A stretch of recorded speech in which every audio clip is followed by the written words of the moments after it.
is that the primary election is the actual real election for the local citizens. If you're trying to elect a mayor, if you don't do it in April, it won't get done because after April, it's over with.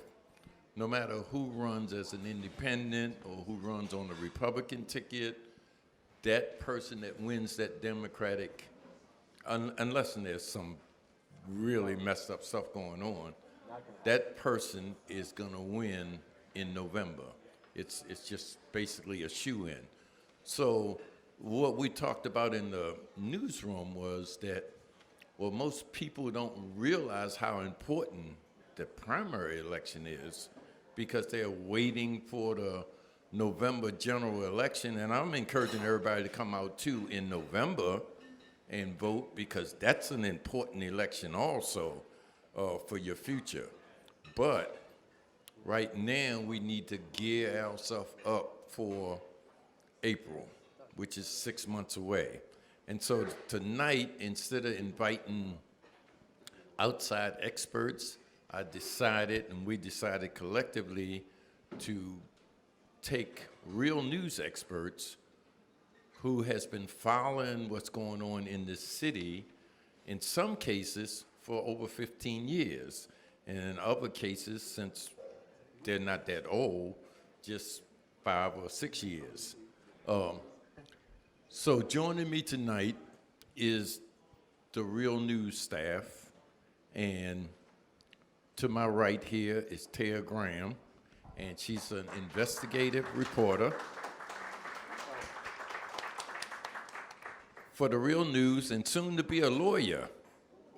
Okay, and we'll probably need the lawyer. I'm getting a PhD, but not in law. Okay, all right, well, soon to be a doctor of whatever. Okay, that's just as valuable. Okay, beside her is Stephen Jennings, who's like an award-winning journalist, but he's also our head investigative reporter, and he's been following this city for 15 years. And to his right is Jessel Noor, who's been working in this city and also in Europe and also in New York. He's been in journalism a long time. He's been watching this city for a long time. And I just have to say this because I've never said this out in public, but he's responsible for me being sitting here, right? I want to start off by giving each of the panelists 5 minutes or whatever they need to take to explain how they see the city, the mayoral race, etc. So unfortunately, it starts with you. Well, when I think about the mayor's race in Baltimore, what I think is that the most important issue is to be able to restore trust. I feel like Baltimore City residents really do feel like we've had our trust not just broken, but actually betrayed. And it didn't just start with Mayor Pugh and the Healthy Holly scandal, where she got over $500,000 from the University of Maryland Medical System for books, some books that weren't even printed or created yet, as well as she received money from other business entities in order to curry favor with the city. But it goes for, and in retrospect, it makes Mayor Dixon's issue with the gift cards look quite small, but there's been this erosion of trust, whether it's Mayor Martin O'Malley's zero tolerance policy of policing, which as we look back, we realize was unconstitutional and violated the rights of hundreds of thousands of Baltimore City residents every year. And there have been myriad ways that Baltimore City residents have had their trust violated. And so I think this actually gives a really great opportunity for an outsider. Normally in Baltimore City, name recognition counts for a lot. Being in the neighborhood for many years counts for a lot. But I think now people in Baltimore are ready for a real change, and they really want a change to the status quo. So I think restoring trust is actually the most important and foremost issue. One thing I've observed as a reporter covering City Hall for 15 years is there's one clear distinction about the way City Hall is run, and it really isn't run for the people who live in the city. And I think you know, a recent story that occurred is clearly evident of that, which is the controversy over the squeegee kids, which Tay and I spent some time with them. Very energetic, interesting kids who are trying to support their families. And the city didn't have a policy other than we're going to throw police at them. But suddenly, when the CEO, T. Rowe Price, writes a letter to the mayor, he jumps up and comes up with a policy for the kids that I'm not really sure of how it's going to work. But the point being that the problem with Baltimore that I can see from my perspective is that the people who run Baltimore don't live here. And the people who live here don't run Baltimore. Yes. And you can see it all the time where you got the FOP, the police union, dictating policy at City Hall, when you got City Hall giving out huge tax breaks to developers who live in Towson. It's a thematic problem, and it's a problem that, I don't know what the solution is, but I think certainly there's an opportunity for a candidate to run a residents sort of first, not to invoke our president, but nevertheless, a citizens first kind of campaign. We're addressing the issues to make a city run more for the people who live here. So I think that's a big distinction, and I hope something that's raised in the campaign.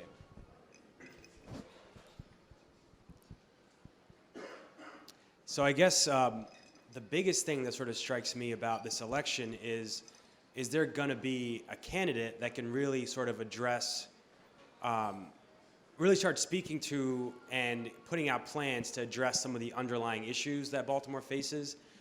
Just going around the city every day, you see so many people in pain that need care and compassion. And you have city council members now even acknowledging that the city is actively inflicting pain and trauma on the people that live here. And they're starting to work to address that and even acknowledge it and start to study it. But, in a city that spends $500 million on its police department, but also at the same time contributes some of the least amount to its schools in the entire state. If any of you were here for our last Real Talk, though, we had the new president of the teachers union saying that the schools are in crisis. It's a code red emergency in the schools, and people are scared to speak out about the conditions because they're afraid to be fired. And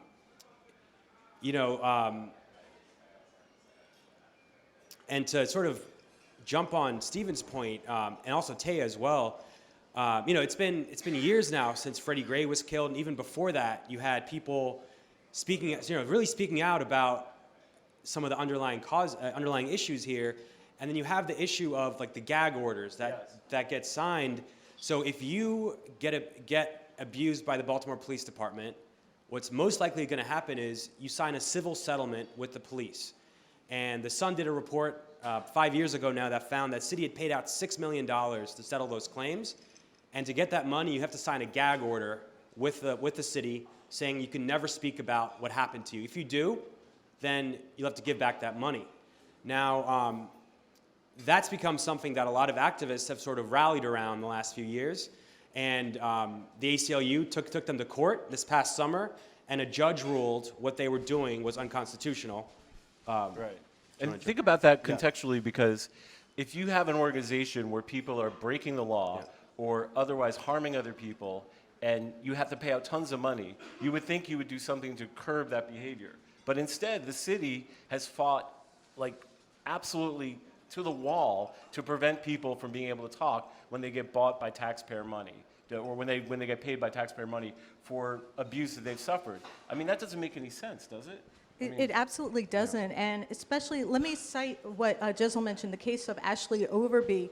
She was beaten and tasered in her own home, and she received a settlement of $63,000. So she was online, and she saw that people were absolutely disparaging her, saying terrible, as well as actual city officials were online disparaging her. So while the names of the police officers who actually inflicted the damage on her went unnamed, she was attacked online. She made the mistake of defending herself online, and they withheld a large portion of her settlement to punish her for speaking. So this has real consequences, and that's one of the reasons why Tawanda Jones, who holds the West Wednesday in honor of her brother, who was in honor of her brother, that's why she didn't receive any money, so she could continue to speak out. And family members shouldn't have to make that kind of choice to receive their due recompense but instead have to be silent. And what Mayor Young did with his executive order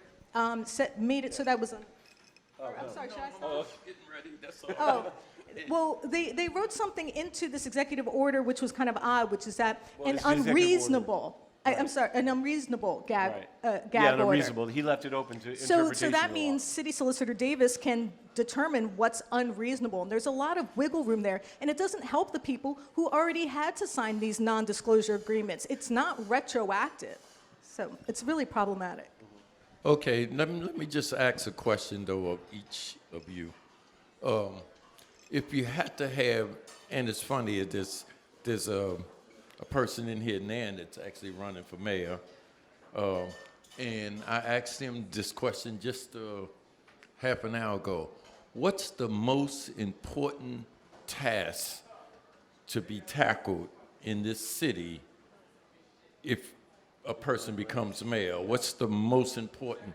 And let's start with Jessel this time so it's fair. In your opinion, what's the most important thing the mayor can do to help turn the city around? Well, I think probably the first question I would ask a mayoral candidate would be, what is your plan to fight crime? Because I think that's a top priority in the city. A two-part question, though. What are you going to do to fight crime? But also, what are you going to do about the $500 million police budget, which is, so we spend the most per capita on police out of any city of our size, right? But we're not getting the results for it. If you look at how much we spend on crime and look at the levels of violence, where murders are happening, right? Where crimes and robberies are happening, we've sort of carried out same practices for decades now, and it's not really addressing it. I mean, it's like, so nothing is changing, right? So are you going to change that, or are you going to take the same approach or take a different approach? And going back to education, what's your plan? Like, we spend some of the least amount on schools compared to police out of any jurisdiction in the state. Are those two things connected? And will you change something about that? You know, what's interesting about what Jessel said is that if you ask any candidate or any politician in the city, will you cut money from the police department to fund education? You rarely get an answer because no one wants to touch that issue. No one wants to say that they cut the police department. But I think Jessel's right. That is the number one issue because that imbalance is driving a lot of things in this city. You know, the money we spend on policing doesn't even stop at the $500 million. You also have the police pension, which is, funded at $150 million a year and continues to rise. You have disability claims and workers' compensation, which is another $50 million. And then, of course, you have the lawsuits. So, we could be spending upwards of $700-800 million a year on fixed costs before we even get to spend a dime on roads. And I think the second thing, Eddie, that would be important would be to come up with an equitable development, because right now we are giving tax breaks out that have generational implications for things like Port Covington and Harbor Point, where we gave a $100 million TIF, tax increment finance, $600 million to Port Covington. And it's only heightening the problems in the city in terms of having not only affordable housing, but equitable development in neighborhoods across the city. We have created, bubbles in this city, and it really is at the root of many of the problems we have. Baltimore Sun reporter Ian Duncan went to the Commission to Restore Trust in Policing in Annapolis, and he cited something that Commissioner Harrison said, which was that we are not going to do any further any deeper investigation into the gun trace task force because of the legal implications, meaning that the city of Baltimore might be open to lawsuits if we do any more digging into the corruption. So how can this police department effectively fight crime if they are riddled with corruption? How can a resident feel comfortable saying, I know what's happening next door to me is illegal, or I need to report a crime, if you think the cop you're going to is crooked or won't protect you? So if you don't root out the corruption in the police department and the mismanagement of funds, Right. then how can you possibly fight crime? How much do you think that has to do with litigation? How much do you think it has to do with the FOP, the Fraternal Order of Police, which has disproportionate influence in City Hall? I think it has a lot to do with the FOP. I'll just give one example of there's one law firm in Baltimore that is receiving $930,000 a year to defend police officers who are accused of police brutality. almost $1 million a year. This is just one law firm that City Solicitor Davis chose. And that's our money, that's our taxpayer money, instead of just awarding the people who've been victimized by police. Okay. And no, I just want, no, this is good. This is good, right? I just want to add something, though, as I was telling my man over there, that my opinion, the very first thing that needs to happen is there need to be a job program for these young people that's risking their lives on those street corners to get money to live like people think they should live, to eat, to pay rent, etc. They're risking their lives for nickels and pennies because there's no massive job program in this city, and it could be because there's 17,000 vacant houses, a job training construction program, deconstruction program, what have you, can be implemented by the city. Some of that money that's being spent now can be used to employ tens of thousands of people right here in this city that need jobs. And if you do that, it's going to automatically cut the amount of violence and crime on those street corners down. That's just my opinion. But let's hear from, no, maybe I should ask y'all some more questions first. But I'm going to give y'all a chance to get y'all ideas in here, right? Well, you know, Eddie, when So we talked to the people that, just to add to that really quickly, when we talked to all the kids at the Squeegee kids, every single one of them had applied for a summer job through the city's job program and had not gotten a job. So everyone that we spoke to had had the same problem where they'd applied. The city has a summer jobs, Youth Works, and they had all applied and not gotten a job. So you're right about that. Okay, let's see. Who would you think? You've been looking at the 10 candidates for mayor, perhaps 11 there. I don't know. Who do you think is the best person right now, from your opinion, from what you've been looking at? Well, I wouldn't want to say who I think is the best candidate, but I will certainly tell you some of the candidates who are well prepared and are coming out with good proposals. I'd say each one of the candidates that I've looked at has some good point that is definitely worth carrying forward. Like there's an idea that might even sound kind of radical. Brandon Scott proposed lowering the age of voting to 16. I thought that was kind of a wonderful idea.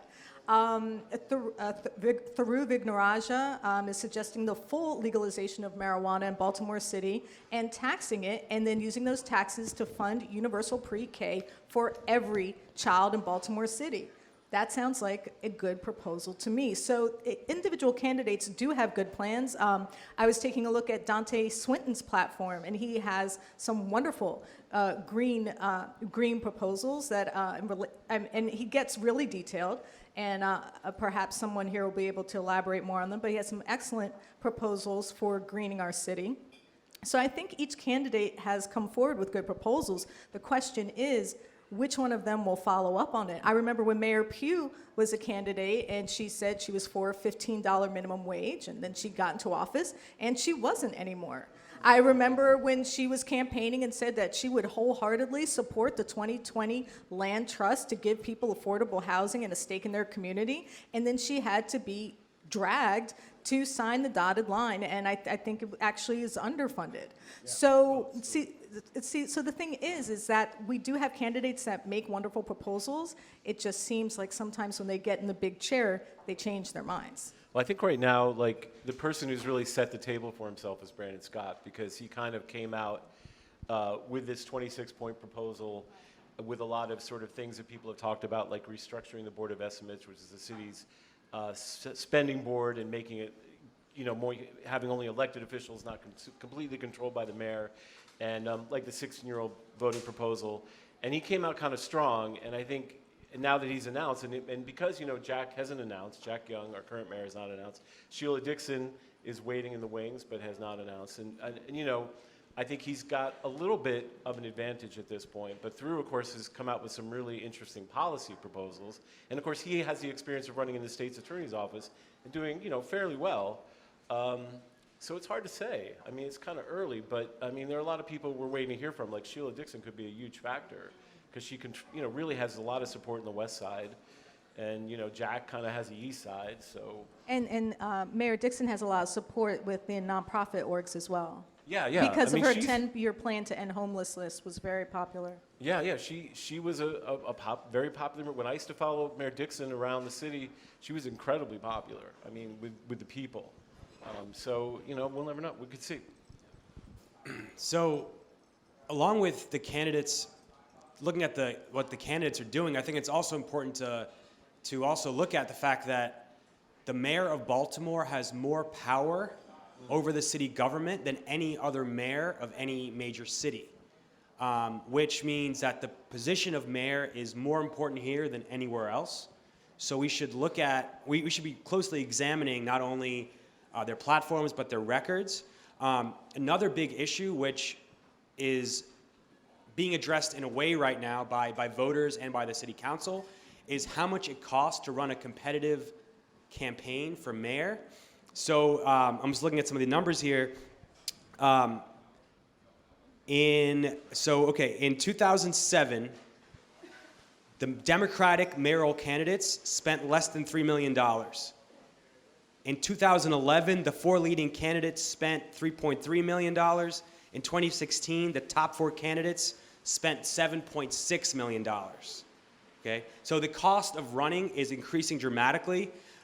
Catherine Pugh, who was our last elected mayor, she raised almost $3 million to win that nomination. So it takes not counting the book deal, right? Right. So Okay. that is just individual donations to her campaign. And that point. Yeah. So I bring that up because you're going to have to either raise a serious amount of money to run competitively, and you have with Brandon Scott, for example, he's got people on affiliated with Hopkins on his campaign. He's got people affiliated with Kevin Plank and Under Armour's campaign and other major fundraisers on his campaign. So he's sort of angling himself to be someone who can say his platform is about bringing transformative change, but I think he also understands that you've got to raise a lot of money to be competitive. Right. And so I'm bringing that up because right now, last year, 75% of voters approved a public financing system for campaigns called the Fair Election Fund. You might have all seen it on the ballot. I think it's question H. So right now, the city council is figuring out how to fund it. It got approved by voters, and so the city council now today just had a hearing on how to fund it. There's going to be a vote next week, but it was interesting to see how that played out because the budget director said, "Look, we like this idea of it." He even said, "Look, it's working in Montgomery County in Maryland. The amount of small donors has increased dramatically. So in Baltimore City, 75% of all money spent in the mayoral race is given by wealthy donors, by donations over $500. Okay, so in Montgomery County, this public financing system, how that works is you have to pledge to only take money from people and not from corporations or unions, and the city will match you to a certain amount. They're figuring out how much that amount will be, but I think for the mayor's race, for every dollar you raise from a small donation, you get 6 or 8 times that amount in matching funds. That means that you can run a competitive campaign by focusing on small donors. You don't have to go out and be calling up your wealthy friends or lobbyists, which now account for most of the money spent on these campaigns. So I think that could be a game changer, but it's only going to affect in 2024. So it's not going to affect this race, but it is being hammered out. So I think we have to ask candidates if they support this Fair Election Fund and if they pledge to support it. The city's director of the budget said he likes the idea, but it's going to be a question of how to pay for it. They think it's going to cost $2 million. And he said, well, we don't really like creating a dedicated fund that's not optional for the mayor. We want to give the mayor all that power. But the reason this fund was created was to sort of make this so that no one can touch this pot of money and it's always existing for future candidates. Okay, let me, how many people are actually suspected of running right now for the mayor's office? Is there a number that y'all can come up with? You mean like major candidates? Because they're Well, if you're running for mayor, you're a major candidate. Well, the race is wide open right now, and there's Yeah, still a lot of time to declare. So I think there's already been a dozen people. A dozen people? Right. No, that's what I'm looking for. That's the number I'm looking for. Out of that dozen, is there anybody in that group that y'all aware of that takes the education problem in the city? This obviously we know, and I think you reported on it, that the schools are underfunded in Baltimore compared to all the other municipalities around the state. Baltimore schools get the less money because so much money goes into policing. Is there anybody, any of these suspected dozen candidates that's championed the education problem? Well, I think Anybody can all of answer. them, when you ask them, will say they do. But when you ask them if they'll cut the police budget to fund it, they won't answer. I mean, I think any of them will say education is a priority, but I've never seen it become a priority at City Hall in terms of funding. So I personally, we sent out. Do you want to talk about that? Yeah, so we sent out, and some of the candidates are in the room today with us, and so we sent out questions to all the candidates. Not everyone got back to us. So a lot of people didn't get back to us. Some people got back, but said they didn't. Yeah, didn't a lot of answer. people declined, but we know Mr. Swinton here, he's got a plan to increase funding for the school system. He also wants to transfer, I think, about $100 million a year from the police budget and give it, sorry, what was that number? $150 million from the $500 million police budget and give that directly into neighborhood development for affordable housing, for rec centers, and for other programs, which I think that's the most like radical new idea I've seen. That's thus very far. radical for Baltimore. Yeah. I mean, no one's ever proposed that since I've been covering City Hall for 15 years. No one's ever cut the police budget. No one's ever, the city runs this huge overtime bill every year, and they say they don't have $2 million, but they can pay $50 million to police overtime year in and year out and never say a word about it and never produce an audit. They haven't produced the audit that they paid for, that the citizens of the city paid for, an audit of overtime, and they haven't produced it. But then they get like, oh, I don't know if we have $2 million to fund elections. Yeah. Sorry, that's a commentary. And so to be clear, to clarify something, Baltimore does get the most per pupil funding in the state, something like $16,000. But even the state says that money is not enough to meet the definition of adequate education. So in the Maryland State Constitution, Article 6, I think, says the state is required to provide an adequate education for all public school students, and that means a different thing in Montgomery County or Baltimore County than Baltimore City. We know students here have more needs and are dealing with a lot more issues than they do elsewhere. The buildings are a lot older here. There's been decades of underinvestment. If you're last a couple weeks ago, we got sort of a history lesson from a teacher saying that I was talking about the underfunding was the local contributions. When it was a majority white school district, the city spent about 40% of its budget on the schools, which is similar to other jurisdictions in the state. Now that number has dropped dramatically, and it's less than the police budget now. Like 19% or something? Yeah, it's about $300 million. So Well, the schools are like 250 to 300 million, the police is 500 million, yeah. out of the, $2.6 billion? $2.6 billion and It's $2.9 billion budget. $2.9 billion and $1.2 billion in discretionary spending. What about the drug crisis, epidemic, problem, whatever? Is there any candidates? You mean the drug war? Or the drug crisis, or what do you mean? Well, it's the war on people right now, Right. but yes. Is there any candidates that's even talking about or thinking about addressing that? Well, so that wasn't, probably should have been, but that wasn't specifically on our list. Good question. And I mean, part of it is that this is sort of a federal issue. So there's a limited amount that we can do on a local level. But you mentioned Theroux is offering a plan to legalize and tax marijuana, and that would cause a conflict with the federal government, like what's happening in D.C. In D.C., marijuana is completely decriminalized, and you can barter. So you can go to D.C. and you can buy a shirt for $50 and get marijuana, but the feds can still arrest you. So it would be a conflict there. Yeah. Well, I mean, I remember 10 years ago, Jack Young said to me that he thought all drugs should be decriminalized. I mean, he did. He said everything, but that was years ago. From what I've seen, and like Jizzle mentioned, we didn't get all of our questions answered, but we did see Theroux come out very strongly for the legalization of marijuana and that tax sort of being used as a job creator. And he specifically said that, not that it was reparations, but it was a way to help communities that had been previously disadvantaged by the war on drugs instead receive jobs and support from the legalization and from those taxes.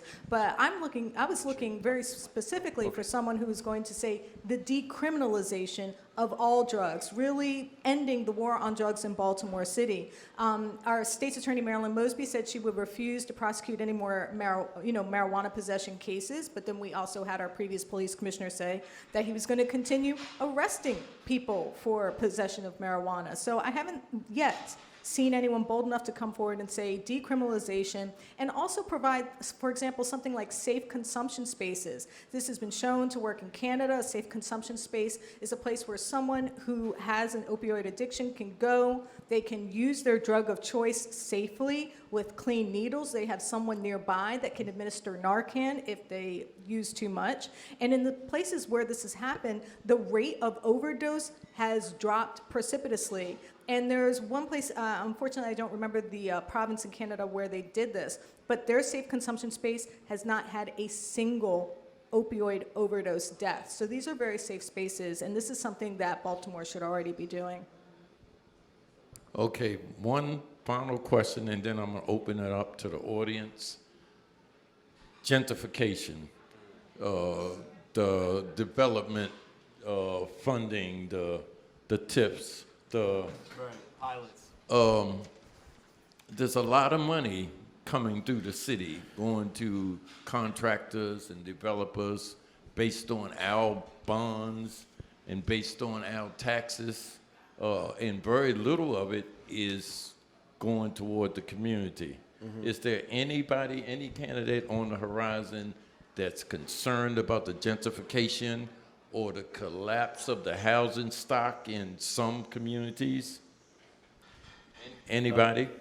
It's interesting because over time, almost all politicians in Baltimore City seem to embrace tax breaks for, I think you talked to, one of the candidates said they supported the Perkins homes. It was Theroux who said that he supported tips in Perkins homes. Wait. Let him talk. No. I hear you. Go ahead. Finish. Oh. No, you. Oh, me. Okay. Yeah. Me. Yeah. So Yeah.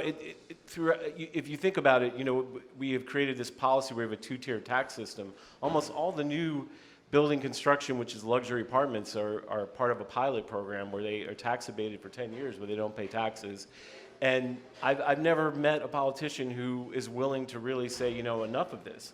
And the Perkins homes is going to be a good question in the mayor's race, because if there's anything that would exemplify gentrification, would be the plan to move people out of Perkins homes, redevelop it into mixed market rate housing, and then supposedly bring them back.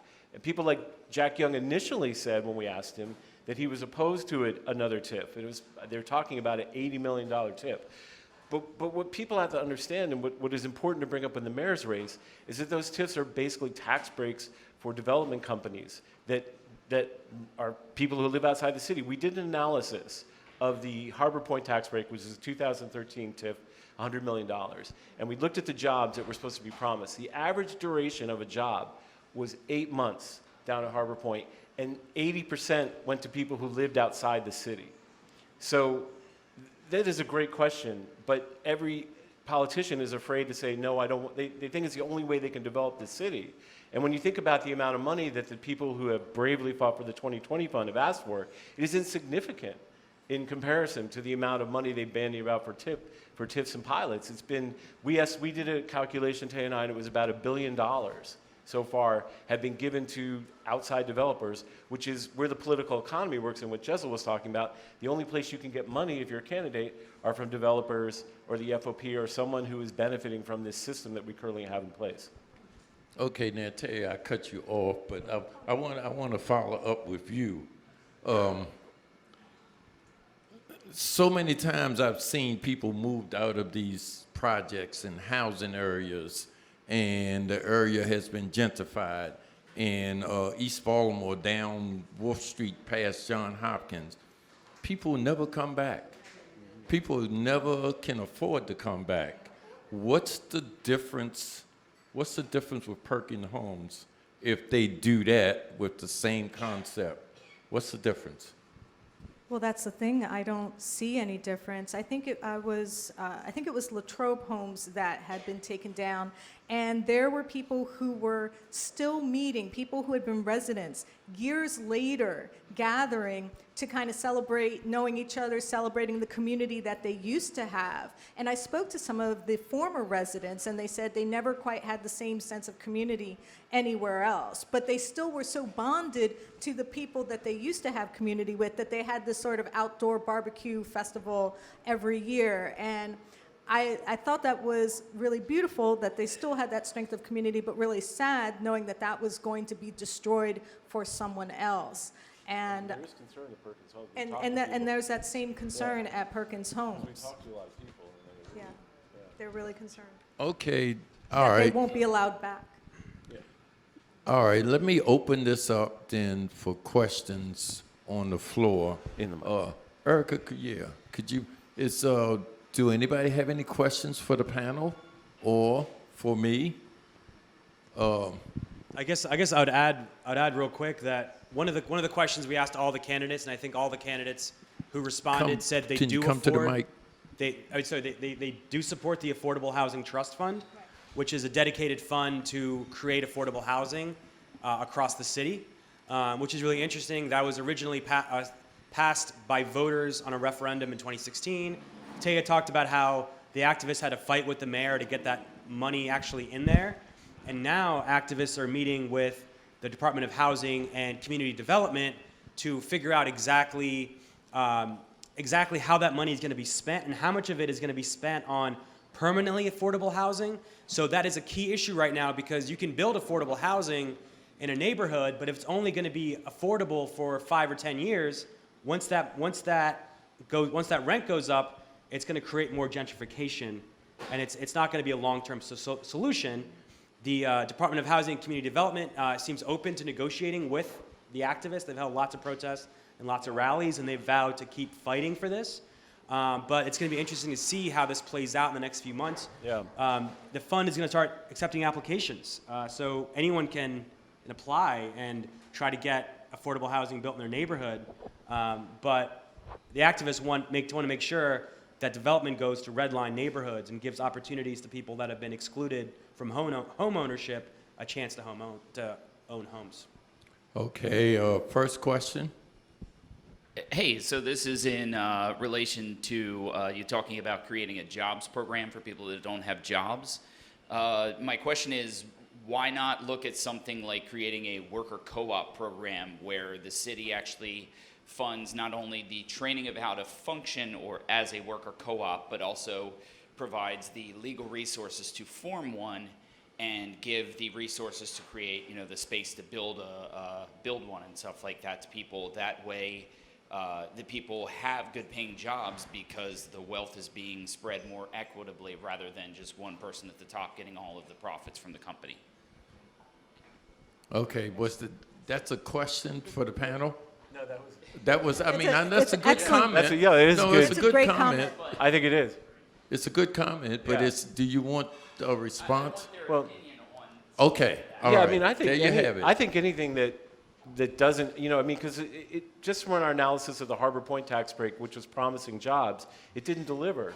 So I think alternative models to this would be a great issue for this campaign because, as Eddie pointed out, if you actually could bring jobs to many of the communities that Tay and I go to and speak to people, that is the first thing they say. They say, we don't need more police, we need more jobs. We don't need more, we don't need a strike force. or a task force or anything, that we need jobs. So any type of creative thinking would probably be welcome and should be a major issue, I think. Yeah, and obviously one of the benefits to a co-op is that the profits aren't all going to a single owner or going out of town. Right. That money's going to be reinvested back in the community. And I know other cities like Boston have had programs. I don't think it was funded by the city, but they've had local initiatives where they just got a bunch of neighbors together and asked them all to commit like $50, $60, and they got money from other outside organizations, and they raised millions of dollars, and they're collectively figuring out how to spend that money on which cooperatives and which new economy models they want to spend that money. And I think that's something that Baltimore could definitely have. Yeah, because I think people not only want jobs, they want good paying jobs, right? They want living wage jobs. And Baltimore does have and Maryland has a really high cost of living. So something that's affordable, where you can have dignity in your work and what you're doing, and have some ownership of what you're producing, I think that's what everyone wants. Okay, good question, obviously, and good idea. Hi. So I have a question about if any candidates have been speaking to the issue of sexual and domestic violence yet. Some initiatives that have been going on around them. Are they supporting them, or do they have their own initiatives? Anything like that?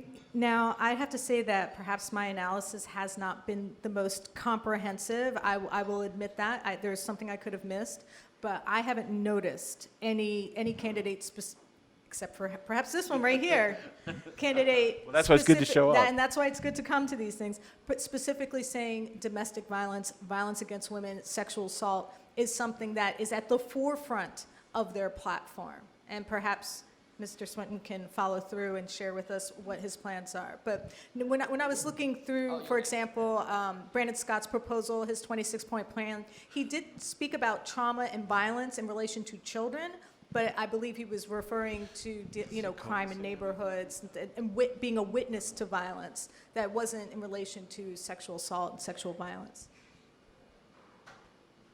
Okay. But we'll follow up. Yeah. We will definitely follow up. Absolutely. All right, thank you. A quick statement and a question. First of all, when we talk about trusting politicians, and to the people who rise up, we ain't gonna never trust the politicians. Because all across this country, we have the same situation with politicians. So it's on the people to rise up in terms of making the politicians more accountable. But my question is this, is that do you agree that we should have a citizens group to witness the incineration process of weapons and drugs that the police confiscate? It's $1 billion industry, and there's no accountability in terms of what happened with them drugs and weapons that they confiscate, irregardless to the corruption that we see happening in the police. And lastly, should not a portion of that confiscated money go directly back into the communities that's been impacted to help to lift up the communities?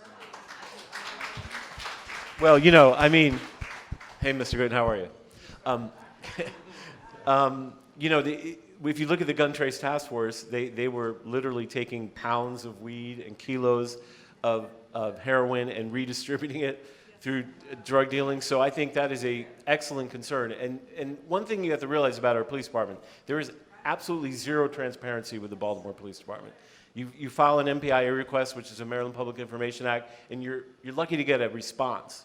So anything we can do, I know that Councilman Stokes sponsored a bill that was asking about the proceeds from confiscated, drugs, money, and I don't know what happened to that bill, but I think that is an excellent idea because civil asset forfeiture is a huge problem, and it was a huge problem with the Gun Trace Task Force. They stole money from everybody.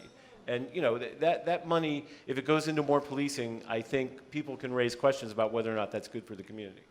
And it probably goes without saying that people's first job choice isn't normally like selling drugs and killing people, right? Like you do that if you don't have any other options. So if we can create options for people that are better than what they currently have, that could be a way to sort of avoid the whole process and the whole cycle of violence. But I think you're absolutely right. There needs to be an independent, civilian-run oversight board for the money and drugs, cars, boats, et cetera, that are gained through civil asset forfeiture. Because very often that money is recirculated back into the police department, and there really isn't any sort of true oversight, and it should be redistributed back to the community. Absolutely, because there's almost a profit motive, an incentive to confiscate there when it benefits the police department. You know, it's, and I just want to add a comment to that too. I can remember back when they had this campaign to collect guns, and they collected like 100,000 guns, and they were supposed to be taken to Spires Point and melted. And later on, a gun was captured in a murder that happened to have been stolen from a house out in Back River Neck Road, Essex, Dundalk, down in that area. And it was traced to the fact that it was one of those turned-in guns that should have been burned. But instead, the police department sold all those guns to the white community and claimed that because there was no criminal activity in the white community, it was safe and fair to sell those guns because they was taking the money to give to the widows of slain police officers. But the reality was they were robbing and fleecing the black community, taking weapons away from them, giving them to some other community, not making the street any safer, and then taking that money, and there was no accountability for that money. The Sun paper did a huge thing on it. That's where I read it at, right? Mm-hmm. So what you're saying is, yeah, we need review boards, we need citizens review boards for everything that happens to us in this city. Right now, there's a dissent decree that says that we have been abused every day as citizens, in particular the African American community has suffered abuse every day, and it's still happening. It's still, I drive past people all the time, sitting down on the curbs or standing up against the fence, getting their cars rifled and everything, right? So yeah, we need that. There's no question at all about that. But that's my 2 cents. Next. So this is a two-part question. So given that we have such a powerful mayor in this city, so first, how can institutions like The Real News, but also the people of Baltimore, push the conversation, this cycle, further towards ways that these mayoral candidates can relinquish some of that power if they're elected? And then the second part is, what are some mechanisms to do that? So for example, participatory budgeting comes to mind as one way to shift some of that inherent power of the mayor's office. But I'd like to hear more from the panelists. So they're not going to relinquish it. People need to take that power. And there is a way to do it, right? We have, people can pass reforms to the city charter. It's been done in the past. And there's a couple reforms put forth by the city council after the Healthy Holly scandal, which would start to address this. Participatory budgeting is not something the council has done. But to get something on the ballot, you need to get 10,000 signatures. That's all you need to get. So that's a question, that's something we're definitely going to be pursuing. I think you have until July or August to collect those 10,000 signatures. Your ballot measure has to be approved by the City Board of Elections. But there's already been like the Fair Election Fund, there's been the Affordable Housing Trust Fund, there's been the Children's Youth Fund, which takes some of that power from the mayor and gives it directly to these sources. And also, so right now the mayor has all the power to appropriate money in the budget, and so that's something also that the city council wants to get back. I think every person should ask every mayoral candidate if they are willing to change the composition of the Board of Estimates to eliminate the mayor's control over that, so that there's some at least body or mechanism that has not total control of the mayor. That's the board that approves all city spending over $25,000, and follow the money. And if you can get the mayor's control over that changed, I think that would be a big issue, and keep that in the conscious. And that's going to be a dirty fight, right? Because the system right now, it's working for the people that are giving those donations, right? It's something like 20% of the people. 20% of people, half of them don't even live in the city, contribute most of the money in these campaigns, right? So the system's working fine for them. So they're not going to give up without a fight. So I think this is actually, and so yeah, I don't think a mayor is going to voluntarily give up that power, but I think it has to come through charter reform. And It's I totally, yeah. because if you remember in 2016, the council had the opportunity to give itself appropriation power, to take away power from the mayor, and the council voted it down. So that tells you how how locked in the system. Jess was right, the only way it happens is through charter amendments from the people. Okay. And we've done a couple shows on that, so All yeah, right. we caught those there. Next question. I don't necessarily have a question as much as wanting to raise the issue of elder abuse. I have recent experience with a neighbor who had been abused for 20 years by a brother and a sister-in-law. And we fought tooth and nail to get him out of that house. And we got no help. The mayor knew about it. Zeke Cohen and other council members knew about it. I met these people, they met this man. The police have known about it for years. They've come and gone from that house. They don't use the protocol that is used for domestic violence, which is when you go to a home where someone is possibly being abused, you separate that person from the abusers. They don't do that with elders. And this man was also developmentally disabled, so he didn't have the cognitive ability to speak up for himself.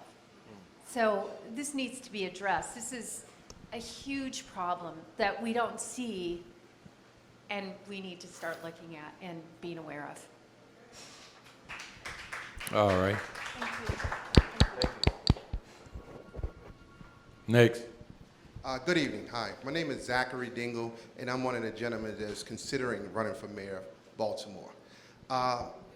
One of the things that I want to bring to the panel and the folks that's here is I've been going around the city. I've been visiting certain schools and things of that nature, and I'm asking myself every single day, why do I want to get in the race? And the more I talk to the Baltimore city's residents, the more I'm encouraged that I do need to get into this race. Recently, I was over at No Songs Elementary Middle School, and I met with the president of the school or principal director, and the first thing I asked him, what you want to see out of the mayor of Baltimore City? He pulled out a Kevlar vest and set it on my lap. He said, this is what I have to wear when I walk my kids out to after school. Now, I asked Mark Davis, this is a Kevlar vest. This is something I wore when I was 19 years old when I was in the Army. We're talking about Sandtown, Winchester, where a principal or director of an elementary school has to wear a Kevlar vest. And then I hear a lot of the politicians talk about trauma-informed care. Every single day as a social worker in Baltimore, I deal with trauma. It's not a buzzword to me. It is really talking about the people that we care about. And then the things that we talk about here in Baltimore City, and we say all the time, what's wrong with Baltimore? It's not what's wrong with Baltimore, ladies and gentlemen. It's what's happened to Baltimore. Okay, let me do this, and I know they're gonna boo me, but it's okay to campaign, but ask a question, Okay. if you will. So the question Okay. I had to the panel, are Yes, you please. Yeah. open-minded to a candidate that is not a politician, that it is a candidate that is truly about people, and will you give me a fair shake? Yeah, of course. I mean, that, Absolutely. And Well, if we were it just was another forum, I'd have a few questions for you, actually, like where you stand on decriminalization, your thoughts on dealing with sexual assault. We just had a young person ask about that. If you would have any plans for domestic violence and sexual assault in Baltimore? The question that... If you want me to answer, I'll Okay, answer. look, only answer two of them because we don't want this to be a campaign, right? Absolutely. Okay, go ahead. This is about talking to the people, Go ahead. all right? Sexual assault. I have a mother, I have a wife, I have a daughter. So absolutely, as a man and as a coach, I teach the young men, no means no. Absolutely. First and foremost, this is that woman's temple. You're not to violate anybody. Put your hands on man or female. So to answer your question as a social worker, yes, I've sat in those rooms and interviewed young ladies who explained to me the trauma that they went through from being raped and abused, etc. So the program that I run, we address that every single day. of how we care for Well, our real youth. quick, let me ask you one question, because you said, Wait a minute, I don't want him to, this is not a campaign. Okay. So she had already asked him to answer 2 questions. no Let's problem. do that. Go ahead. The other one's Answer the on last question. decriminalization. The last Huh? que- Yeah. I didn't hear, On decriminalization of all drugs in Baltimore City. that's a tough one. I would really have to consult with the scholars that is working on my team right now, and we would have to look at, first and foremost, we understand that substance abuse is a mental health issue. We got to address that. We got to look at it in terms of treating it as a mental health issue, all right?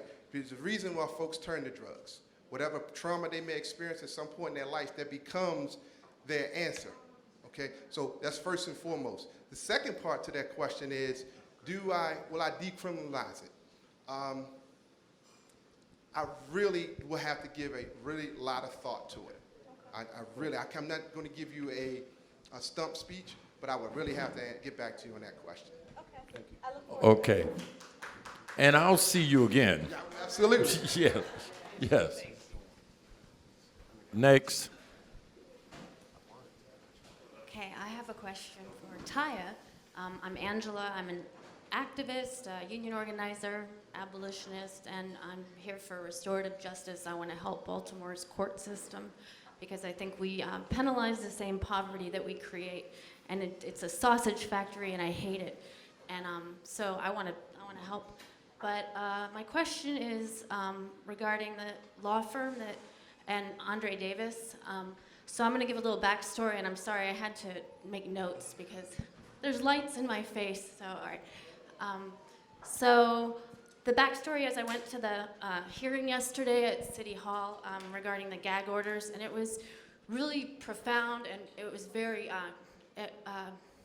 healing, but also upsetting at the same time. So it's stories I had heard before, but seeing the people that it happened to and hearing their voice was very different. So there were points people made about Andre Davis. I believe it was Jill Carter yesterday who said that he hasn't acted in interest of this city.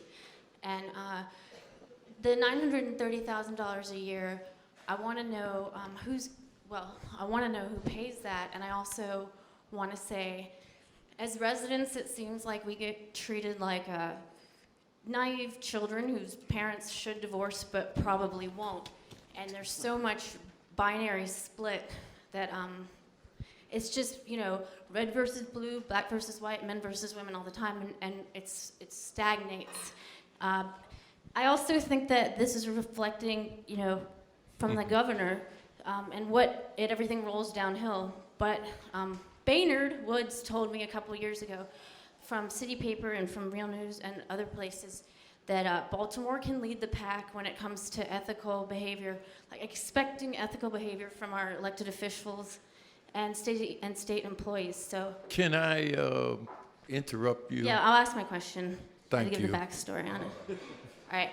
So as it relates to that, I want to know which law firm is getting the $930,000 and who pays them, and how do we challenge Andre Davis's position, and can the IG help?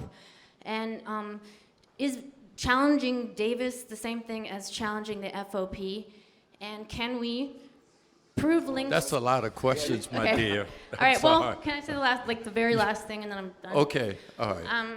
If we had to challenge the FOP in order to challenge Davis, you're gonna hate me. Could we prove links between domestic terrorism imagery and state employees? Because there are state employees who have all kinds of alt-right symbolism that they stand behind. And so if we need to challenge the FOP, can we use that? And that's a big, long, complicated question, but thanks. Yeah, so. Okay, what was the bottom line in that? I want to know whose money, is going to Davis. Okay, Yeah. all right. The name of the law firm is Cremont and Graham. They're the ones that are receiving $930,000 a year. Who's paying for it? Taxpayers of Baltimore. and that was of $7 million we got in the MPIA request. There Oh, were that's- multiple firms. That's just part of it. That I'm was sorry, one I was firm, just citing one there specific were firm 6 and or the 7 largesse firms, they were receiving. But And yes, it was $7 million between 2016 and 2018, and they were one of the largest recipients of money from the city. That's why I cited them in particular, because they received a very large amount. Is there a mechanism that a city solicitor can be removed from actions of city residents? I don't or think like there's anything in the IG? charter covering, impeachment. That's an of a- interesting question. No, think- but I mean, you cited an interesting problem that the city solicitor more or less acts like the mayor's lawyer than the lawyer for this people, just like you have with the, attorney general acting like Trump's lawyer. It's a very similar and parallel situation, and it's been a problem in the city since I've been covering the city solicitor, because many times they make excuses for these settlements, they're the core of this. The core problem with the gag order is Andre Davis, I think. So it is an interesting dilemma. Okay, thank you. Next. Hey everybody, this is Dante. I am running for mayor. I am officially filed, and I just wanted to speak to a couple of things. I speak really quickly, so hopefully I can get that done without being cut off. I do believe in safe injection sites. In fact, it's on my platform. I also believe in the decriminalization of marijuana and actually working with the state to get all folks that have been criminalized and imprisoned for marijuana usage or distribution out. I do believe in cutting the police budget, $150 million at minimum every year for my poverty, erasure, and community enhancement zones, or peace zones. To speak to the gentleman who asked a question earlier about co-ops, I do believe in those. My master's is in nonprofit management, and in my policy I have $9 million going to co-op grocery stores to deal with food islands, which we've not discussed at all in this conversation tonight. So that's a critical component. In terms of the young woman who spoke about domestic and sexual violence, I believe in citywide recognition of the Sexual Assault Awareness Month in April and Domestic Violence Awareness Month in October. I also volunteer at Turnaround, which is the city's rape crisis center. So that is a thing that I've been doing. But also, what we need to do when it comes to domestic violence in the city is actually engage communities. So my proposal includes engaging high schools and middle schools and what have you on healthy relationships, on consent, and on LGBTQ rights and abuses that are going on in the city, because we don't talk about that enough either. There's Okay. a huge but Now, do you have a question? Yes, I will have a question momentarily. No, not momentarily. Okay, but if they spoke to the stuff, man, I'm telling you. So All right, but we're not campaigning here, Yes. right? Okay. I mean- So just give me a question. Okay, I'll give you All a right. question. All right, cool. So I guess my question is, to what extent will the Real News Network dive into the coverage of candidates beyond Brandon Scott, beyond potentially Jack Young, or even Thiru Vignarajah, and actually lift up the fact that there are 10 different opinions going on, as opposed to what the Baltimore Sun does, or even other media in the city right now, as they paid no attention to basically anyone except for those who weren't even officially in the race yet. Thanks. Okay, I'm gonna answer that. I mean, y'all can answer, but I'm gonna answer that. I'm an executive producer over there at the Real News, right? So I'm saying, get in touch with me, and whoever is running is gonna get their hearing. They'll get interviewed. They'll get a chance to present their platform, and we'll present it to the 3 million viewers that watch what we do. Okay? All right.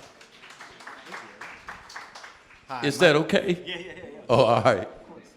Oh, yes. Hi, my name's Clark Eilers. I grew up in this city. I no longer live in this city. But this is my question. The United States Attorney announced a permanent strike force maybe last week. It seems to me that if I lived in this city, I would see that as targeted, unequal treatment of African Americans, where it's going to be another generation of young African American males brought to heel by a power structure designed to appease white people in the suburbs. Why in the hell aren't the candidates opposing this in great fashion? Thank you. Okay. It amazes me, Clark, I remember you, Clark. How you doing? It amazes me that you raised such a great question. Candidates embrace this stuff. Like, you can't get, a jobs cooperative, but you can get, as you may know from reading the story, they came up with $17 million to rent 75,000 square feet of office space for the strike force in West Baltimore. Now, that just to me strikes me, as anyone who has spent time in the city, as the stupidest thing I've ever heard. Now, that, of course, is editorial, but for some reason, politicians, especially the top tier who are running, are just afraid to question law enforcement, any spending on law enforcement, you know? I mean, it is ingrained, and, you know, to a certain extent, it's what the other person asked about the FOP. There's so much political economy there. There's so much money cycling through the system, and it comes back to them in the form of donations from police agencies, from police themselves, are very involved politically. You know, if you look at the donation list, you'll see a lot of cops giving money, and I think the system, the money just gets recycled back to them, and that's why they won't speak out against it. Okay. All right, next. My name is Kyle Fritz. I'm a resident of Harwood. My question is, climate change is the existential challenge of our generation. 30% of Baltimoreans do not have access to a car. As many Baltimoreans will be killed in car crashes or by cars as are killed by homicides. Are any candidates taking transportation seriously and talking about transportation policy? Ryan Dorsey, but he's a council person. But you know I would say that in general that's not a topic that comes up too much in the mayoral campaign, right? I know Dante has some thoughts on it, and I'm sure you Right. can take the time to go online to check them out for yourself. But I think, you know, a lot of that is looked at as a state policy because, you know, Hogan, since he cut the red line, during Mayor Dixon's administration, the red line was a big push in the city. She created a red line coordinator. And then when Hogan, you know, rejected that money from the Obama administration, like $900 million, it sort of took the wind out of the sails of people here in terms of transportation. But it doesn't come up as much as it should, I would agree. Yeah, especially if you compare Baltimore to just about any other city you go to. Right. You know, there's such a huge emphasis on getting people around quickly that, you know, I didn't know that number about the level of people killed in car crashes, but I totally believe that. That's, yeah. It doesn't come up that much. That's something we can follow up on. Next question. Yeah, good evening. I just have a question in reference to the Law Enforcement Officers' Bill of Rights. I know at one point during the height of the Freddie Gray uprising, it was not really a big issue. It seemed like a lot of people were kind of afraid to touch it.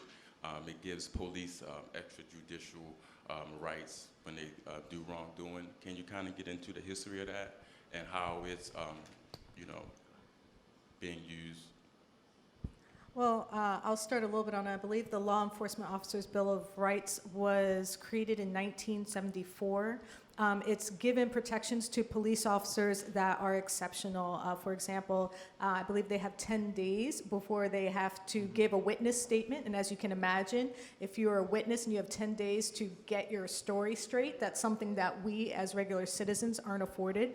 Our Law Enforcement Officers' Bill of Rights is one of the strongest in the country. And other law enforcement agencies have modeled theirs on ours because ours is so strong. And what I think you see, a lot of the problems that we see today are rooted in that because, you know, if you get charged with a crime as a police officer and you get, for example, we did a story about an officer who beat someone up in a pizza parlor and he was convicted, but we believe he's still with the force because after they do the criminal trial, then they get to do the internal investigation, then he gets a trial board, and then depending on what the trial board ruled, which is his peers, you know, he could still stay on the force. I mean, it elongates the process of termination to the point where the police commissioner has very little control over his own employees. And it is a state law, so that's something that the city can't change. And there's been efforts, you know, to change it, but they've been defeated they've been defeated. And I mean, in Annapolis. let's look at this example because they wanted to put one civilian on the internal trial boards, and because of the Law Enforcement Officers' Bill of Rights,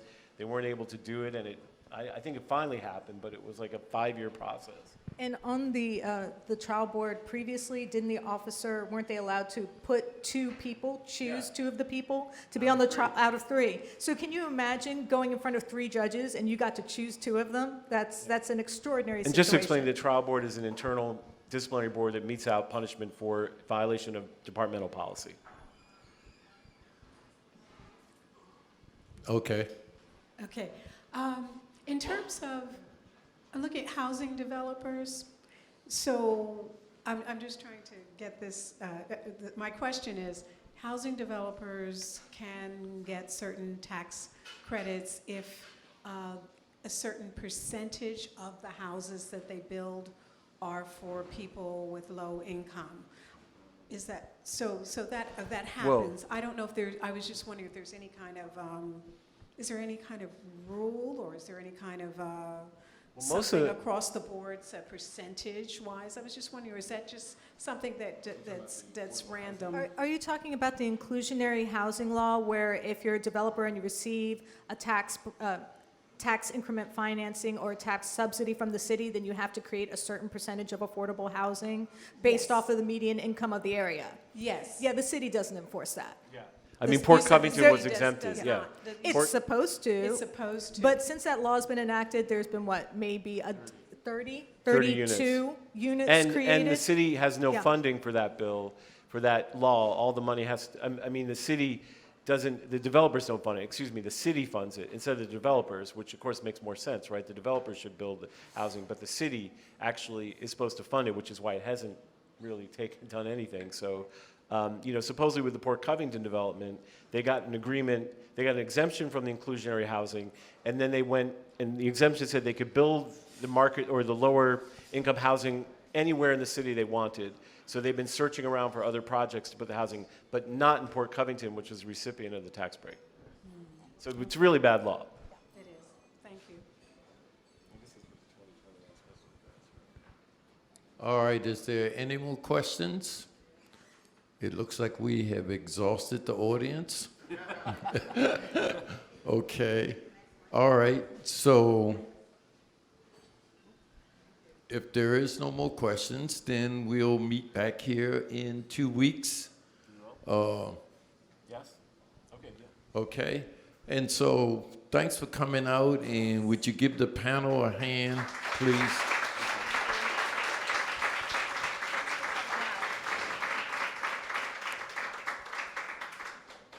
Okay, and there'll be something on our Eventbrite page or something about the topic for the next program. Okay, we're done. Good night. Thank you, everybody. Thank you. Thank you.